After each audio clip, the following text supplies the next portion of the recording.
Many of you know that Danya and I are big fans of John Wayne. And the fact that we have a life-size cutout of him in our home is a dead giveaway.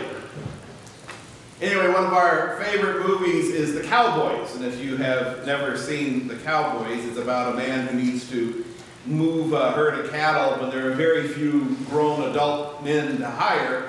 So he goes down to the schoolhouse and he hires a bunch of school-age boys to do the job, to be his cowboys. Well, dawn comes early for a kid who's never had to wake up that early. And John Wayne is always walking through the camp and rousing the kids when there's just barely a streak of light in the sky with the phrase, "Let's go, daylight's burning." That idea of burning daylight is kind of strange to us. In fact, I said that to one of my kids not too long ago, and he looked at me like I was a loon. Well, I am, but I mean, because of the phrase. See, we don't live in a world where we worry about daylight, do we? We live in a world that hardly ever sleeps, especially those of us who live in large metropolitan worlds like we do. We can pretty much do whatever we want to do any hour of the day. Not so with rural America. Go out into rural America and see if you want, a pizza after about 9:30 at night. Ain't gonna happen for you.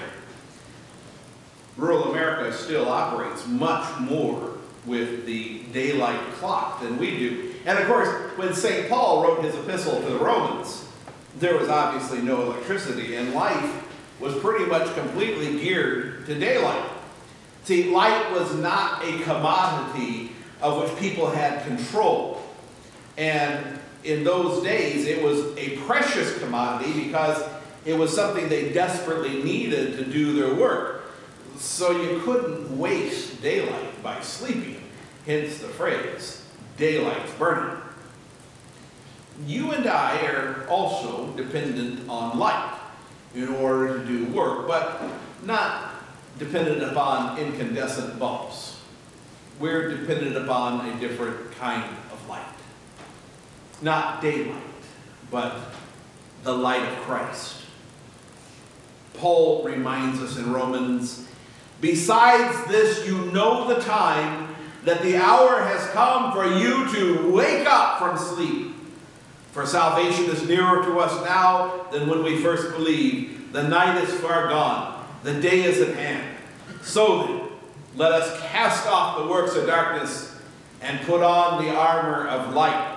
Now, in order to fully appreciate what St. Paul says here, you have to know what he said before he said that. And that's why I had Fred read you the bonus verses this morning that weren't in your bulletin, but were in the book.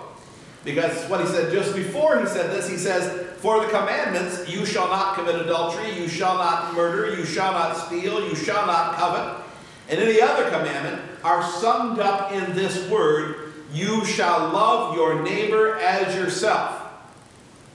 Love does no wrong to a neighbor. Therefore, love is the fulfilling of the law. Here's one of these famous lists from St. Paul. Famous because Christians love to get a hold of St. Paul's lists and then pick and choose. You kind of check off the ones that they're good on. Haven't done that one. Haven't done that one. I'm a pretty good person. Good. Let's use this list. Have you committed adultery? That is, have you participated in any way whatsoever in sexual sin? Thought, word, deed? No, are you sure? Never objectified another human being by making some kind of lewd or crude remark about his or her sexuality? Never withheld affection in a relationship in order to punish the other party for some offense? How about murder?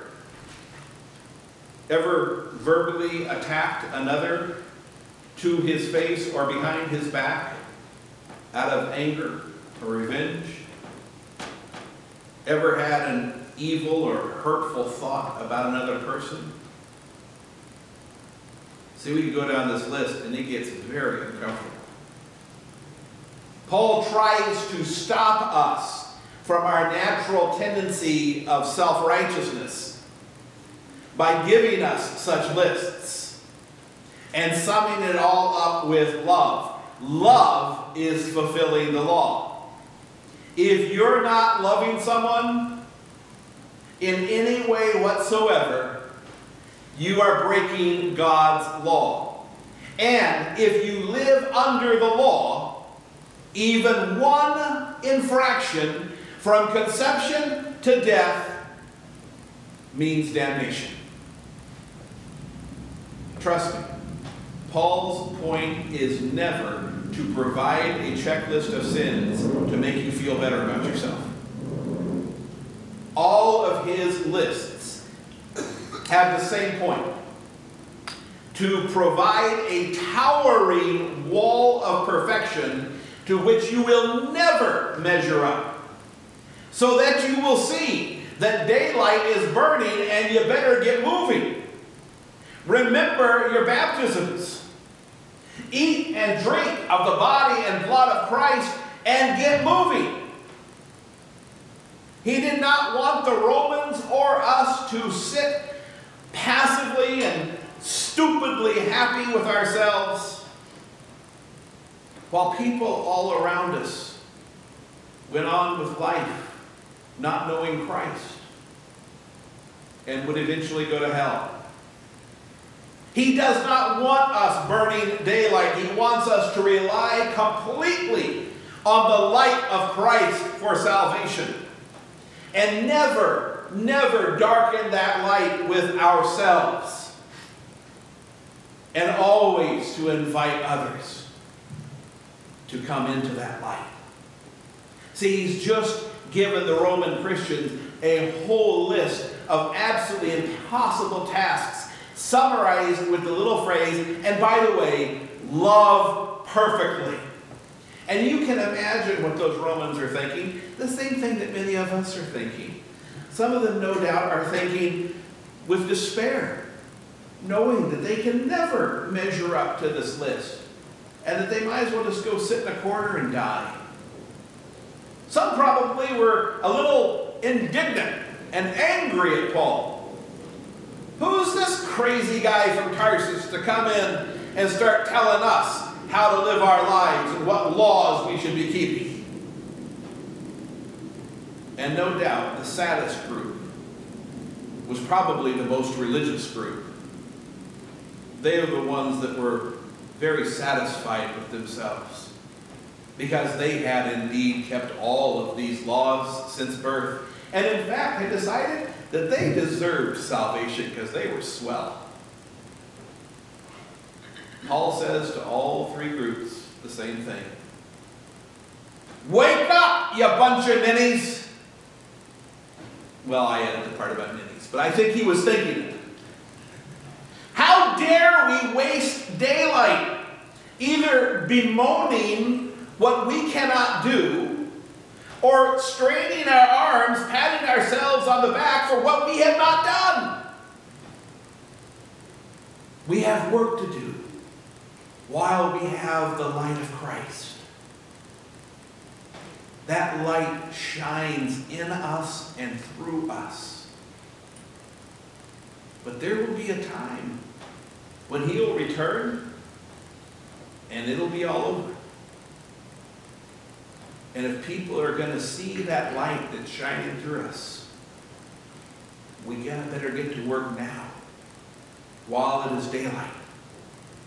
Because when the day is over, the eternal night will come for those who do not know Christ.